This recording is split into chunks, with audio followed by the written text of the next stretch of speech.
عمرك قبل كده كنت مقتنعة بحاجة مليون في المية وفي الآخر عملتيها وطلعت غلط واحتملتي النتيجة كلها لوحدك؟ أنا هنا بقى عشان أوفر عليكي المشوار ده وأقولك إنه لما كذبوا عليكي وقالولك إن الحلاوة الطحينية والمغات هي أكتر حاجات بتزود اللبن، ساعتها بقى ما كانوش يعرفوا إن دي أكتر حاجات مش بتزود أي حاجة غير وزنك أنتي، وملهاش أي علاقة بزيادة اللبن، وإن أكتر محفز لزيادة اللبن ملوش أي علاقة بحاجة بناكلها أو بنشربها، لكن ليها علاقة بتنبيه المخ بزيادة اللبن. مخنا هو المعامل المؤثر الأقوى لزيادة اللبن، يعني لما بتجيله إشارات إن الطفل محتاج لبن أكتر ساعتها بينتج له لبن أكتر.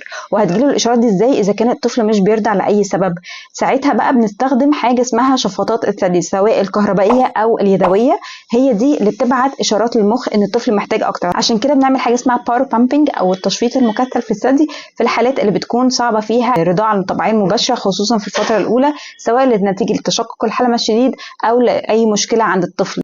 وبس كده، تابعيني لو عايز تعرفي معلومات أكتر عن الرضاعة الطبيعية والأمومة بصفة عامة.